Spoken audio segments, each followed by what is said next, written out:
Have you ever posted something that you regretted later? Roll the cameras. Roll them. Period.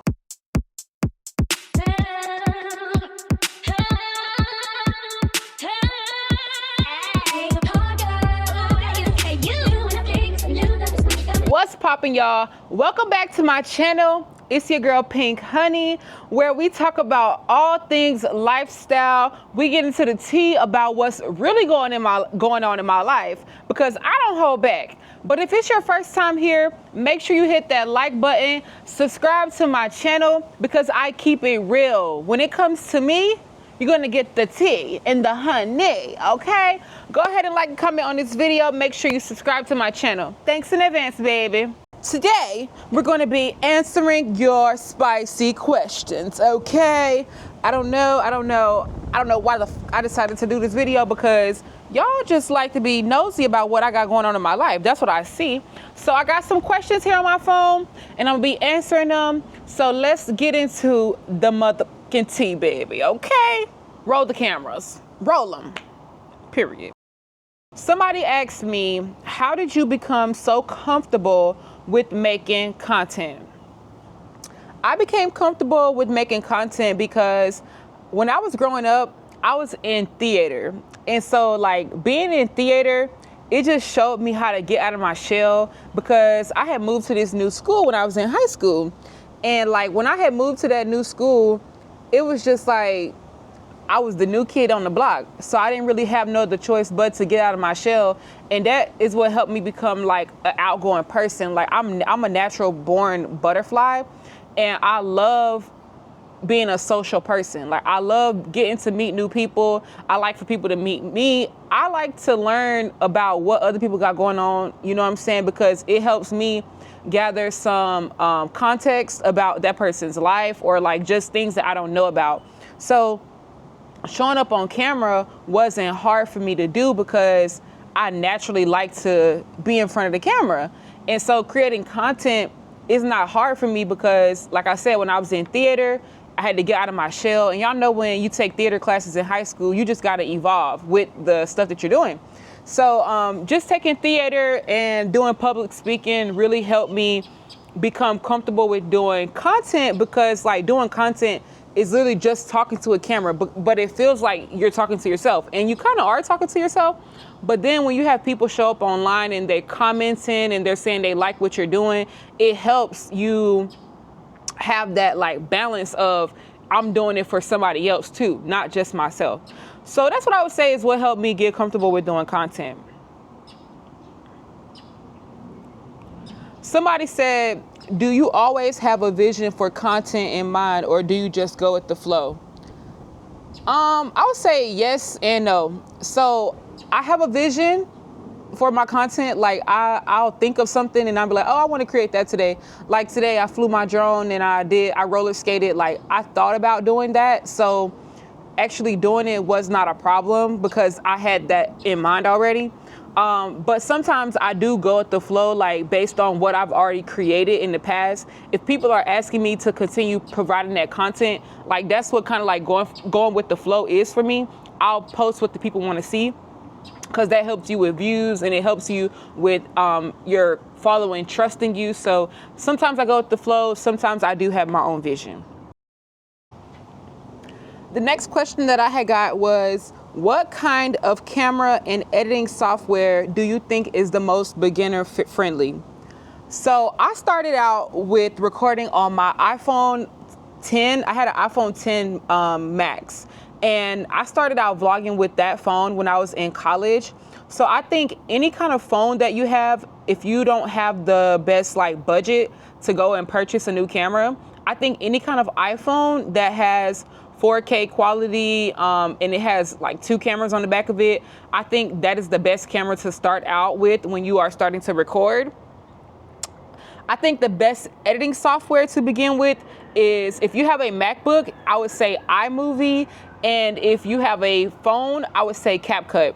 CapCut is one of the simplest apps to use when it comes to editing content, and there are so many videos on social media right now that teaches you so many tricks and hacks to using the app when it comes to getting really good content videos.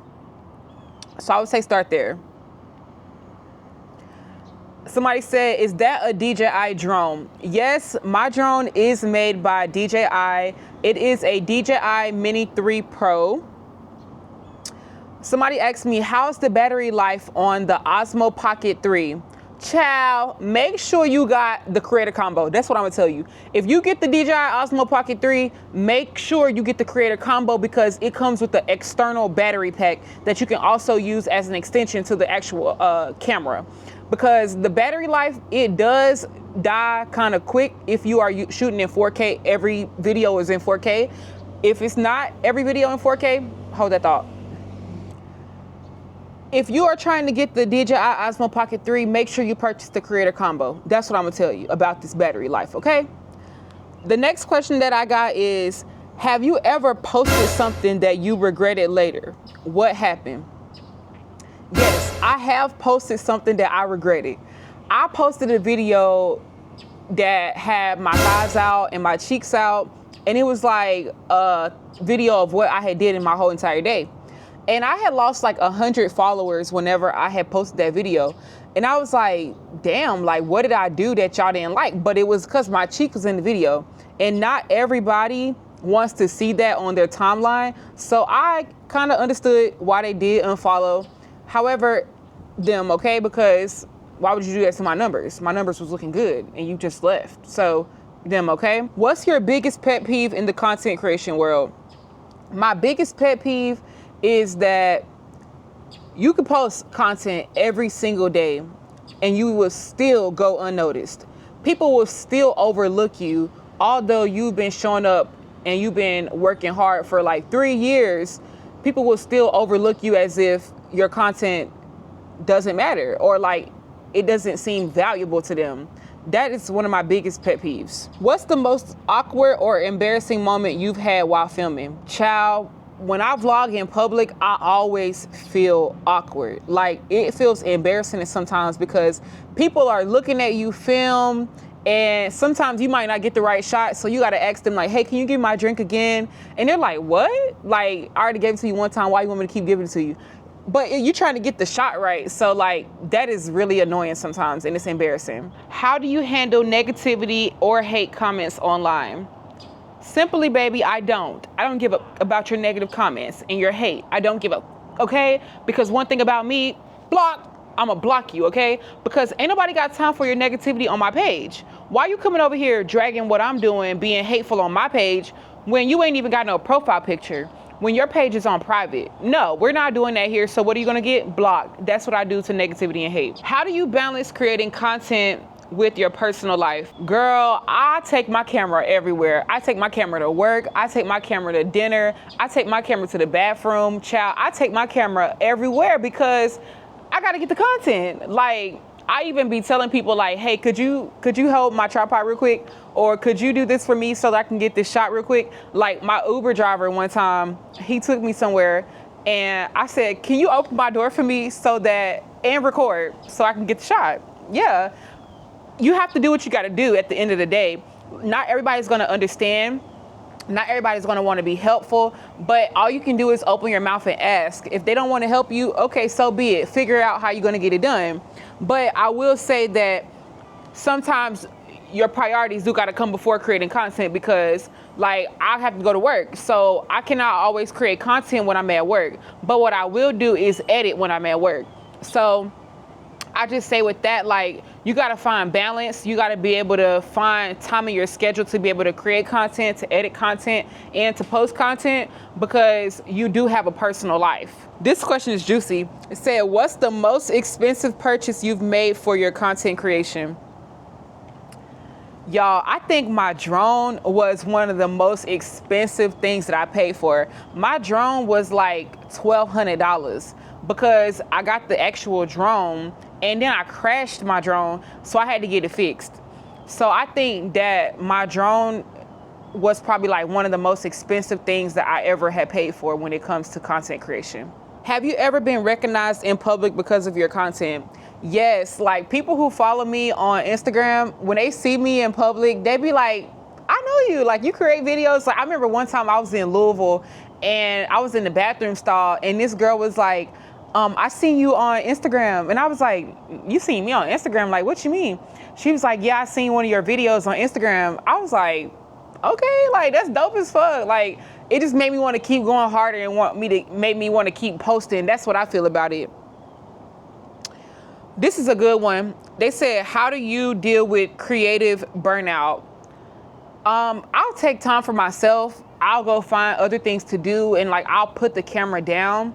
Like when I don't know what to film or what to post, I'll just put the camera down. I won't stress about it. I won't allow myself to feel as if I have to create something. Like, no, put the camera down, go relax, go to the beach, take a long walk, go to the park, what I'm doing right now, and just allow my thoughts to ride. Like, I don't be so like tied up on myself to feel like I have to record something. No, because like this is creativity to me. My creativity is gonna flow no matter what. But when I feel like I'm actually burnt out, I'll take a step back from it. Have you ever had a brand deal go wrong? What happened? So let me tell y'all, I had collaborated with Good Molecules, and it was great. Like, they sent me some products and I used them, and they didn't ask me to post no video, but I still posted a video. And then they had sent me another email and they was like, we're gonna send you more products, but we want you to do a gifted post on your Instagram account. Like, they wanted me to say that I was doing a giveaway for my followers. And I had responded back at the time, like, I don't do giveaways on my page, because at the time I didn't know how to go about doing a giveaway. So I felt like that was my fault, because I told them that I wasn't going to do the giveaway. But reality is that, like, it would have helped me. Like, I wish that I would have done the giveaway. And if any brand is watching, like, please reach out to me. I will do a giveaway and I will use your products. I do gifted collabs as well, because I understand, brands need help, and I'm willing to help brands. Brands are willing to help me. That's what I got to say on that. This is good. If you could collaborate with any influencer or brand, who would it be and why? I say if I was to collaborate with any influencer, it would be Jackiana. I like following her and I like watching her videos and stuff. And like, I like how creative she is. Like, whenever she had did the birthday cake and it was a launch of a new candle and she was sitting on top of it, I was like, ooh, that's really cute, creative and spicy. And her content is always very clean. Like, that's what I love about her content, is that it's always like, mwah, like chef kiss. That's what I love about it. If there would be a brand that I would collaborate with, for some reason, I want to say Nike. I would collaborate with Nike. And another brand that I would collaborate with would be Canon. I would collaborate with Canon too, because I have a lot of their cameras already at home. I got the Canon M200, I got the Canon Rebel T7. And when I was in high school, I would always be using the Canon camera to shoot events for the yearbook when I was in high school. So like, if it would be a brand, I would say Canon. And then if it'd be another brand, I would say Nike, just because like I like wearing their stuff, and it would be cute to like have photo shoots and do videos and like model for Nike and stuff. And then if it'd be an influencer, it'd be Jackiana. This is my last question, y'all. What's one thing your followers would be surprised to know about you? I think my followers would be surprised to know that I'm a part of the LGBTQ community. Like, I love girls and I love guys, and I really just like for people to express themselves. Like, I don't like for people to feel like they can't be themselves around me. Like, if you were to meet me in person and you feel like you have to shelter yourself off or close yourself off because you don't know how I'm gonna respond to who you are or what you like to do or who you like to date and stuff, like, that's not me. I'm not that type of person, because when I was growing up, like, my family always told me that being gay was a phase. And they said, like, me liking girls would go away when I got older. And like, a part of me was like starting to believe them, because I was still figuring myself out. And I remember I brought this girl home to hang out with me at my grandma's house one time. And my dad has said that he doesn't accept it, but he tolerates it. And like, in my opinion, that was like the worst thing that he could have said. Like, he could have just not said anything. But that moment of my life and to now makes me accept everybody around me. Like, I'm the type of girl, I'm the type of person, you can be yourself. Like, I want you to be yourself because I'm be myself at the end of the day. That's what I think y'all be surprised to know about me. But that's all of the questions that I had time for today. I hope that y'all enjoyed this video. Make sure you go like, comment, and subscribe to my channel. This is only the beginning, y'all. Like, we just getting started. Make sure you love what we got going on. It's your girl Pynk Honey, and baby, I'm out. Bye, baby. Mwah, mwah, mwah. Yeah.